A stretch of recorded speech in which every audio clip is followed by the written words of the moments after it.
Good morning to District Governor Mary Pike and members of the Rotary family. Today we're going to talk to you about Bournemouth Rotaract's Challenge Homelessness project and how it's progressed over the last year.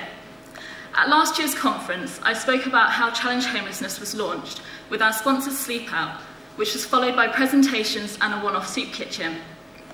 I also spoke of how our aim was to get a regular soup kitchen up and running to provide much-needed food for the homeless in Bournemouth. Last December, we organised our first Christmas meal for the homeless, providing double helpings of traditional Christmas dinner to 50 rough sleepers, sofa surfers and vulnerably housed individuals, along with festive treats and entertainment. Father Christmas also made an appearance, delivering gifts of food parcels and items of warm clothing, which were kindly donated by local Rotary clubs. A lot of work went into the event, but it was made so worthwhile seeing everyone fed in the warm and enjoying themselves. One man said it brought a tear to his eye, having been disowned by his parents. He was so happy to feel welcomed and cared for, and to have a card and present to open on Christmas Day. That's what's so nice about working with the homeless, as the majority of those who we've encountered have been so humble and grateful for everything we provide, not at all as many perceive them to be. After what was achieved by this event, we felt even more passionate about continuing our work and fulfilling our vision of setting up our very own soup kitchen. We found a venue for Bournemouth Rotaract to use every Sunday lunchtime, and this is where Soup on Sundays began. It was set up as an 8-week trial, running through February and March so it could provide an indoor venue through the coldest months. We began with simple servings of soup and baguettes, which we thought would keep costs down whilst working on a tight budget. However, over the first few weeks, we found that it was actually cheaper to provide a hot meal. We provided meals such as pasta bolognese and sausage and mash, and soon became known amongst the homeless as posh nosh, as they said, compared to other soup kitchens, we served very good quality food, as with the financial support of our Rotary clubs, we were able to buy one up from value food, which clearly makes all the difference and was very much appreciated. At the end of March, our trial came to an end, and although we hope to continue this provision throughout the year, we came across a few issues which need changing before we can restart. The majority of those attending our service were actually vulnerably housed individuals rather than rough sleepers. Although there is still a need to support these people, we want to be reaching those most in need who have no home at all, so we prefer to get a more even balance. Feedback from rough sleepers was that the venue was too far out to get to, as they have to carry their belongings, are tired and some aren't in good health. In the months since we finished, we have been trying to find another indoor venue closer to the town centre, but so far have not found one. As we are keen to get started again, we have settled for an outdoor venue closer to town, but need to ensure we have enough funding to continue long term. Alongside this project, myself and Amy have been involved in an outreach project, which began initially as a one-off. At the beginning of February, Lewis, a man who used to be homeless and was a resident at Michael House when we fundraised for them, asked us to join him in Bournemouth one Friday night to search for rough sleepers. The aim was to collect opinions on access to local services and what life is like on the streets. We took with us some hats, scarves, gloves and food parcels, but went out not really knowing what to expect. This first night we wandered around Bournemouth and ended up seeing 12 rough sleepers and giving out all the food and items that we'd taken with us. It was such an eye-opener to myself and Amy, having never experienced this side of life, and quite emotional for us, seeing the state that these people were in. The first person we met was a young lady who was in tears, walking around with no shoes on in freezing conditions. It was -8 degrees. We found that there are a lot of factors which contribute to homelessness, including mental health problems, drink and drug addictions, abusive relationships, relationship breakdowns and redundancy.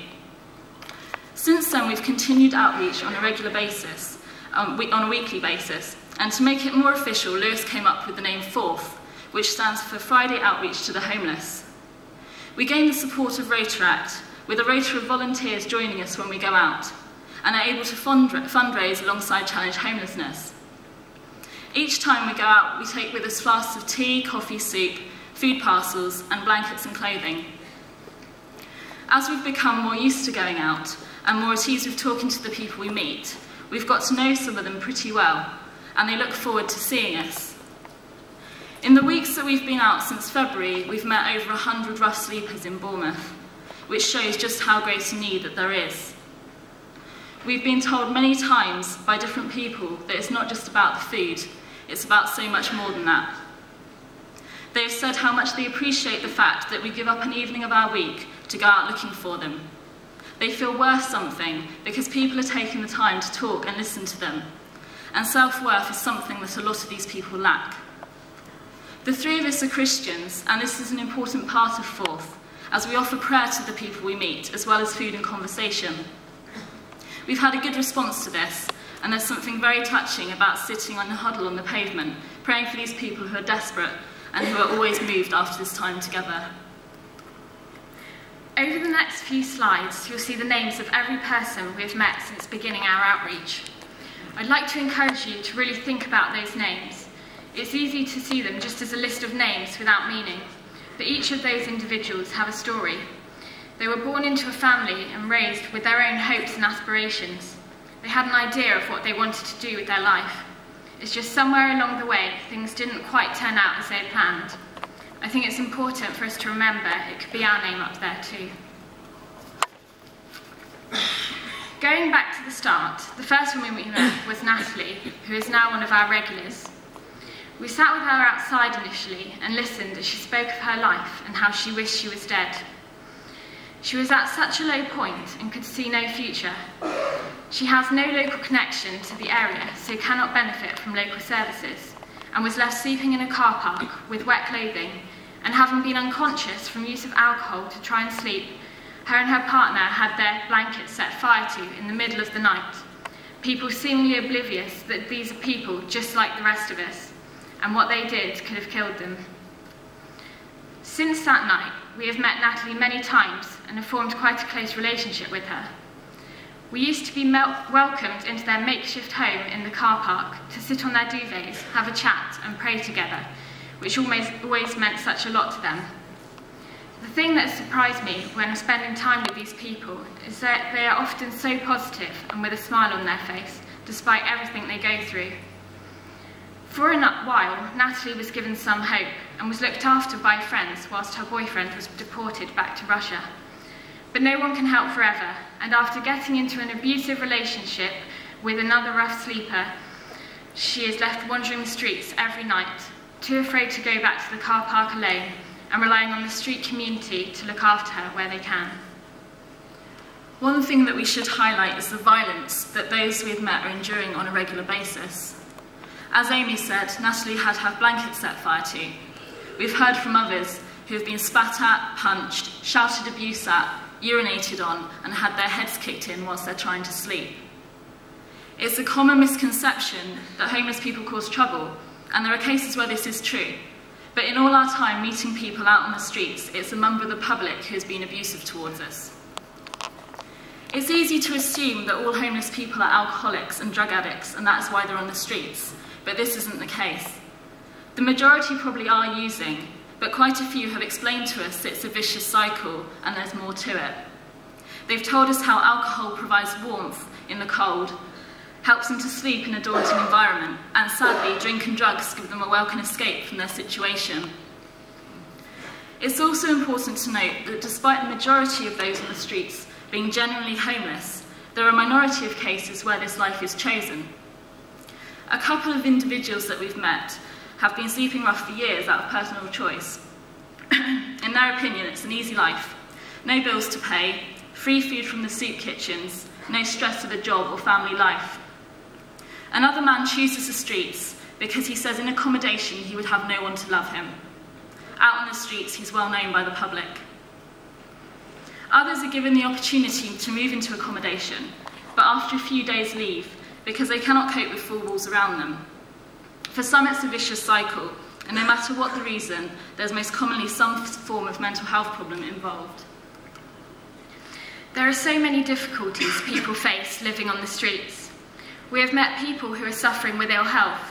One lady with heart failure says it's too late for her. She will die on the streets.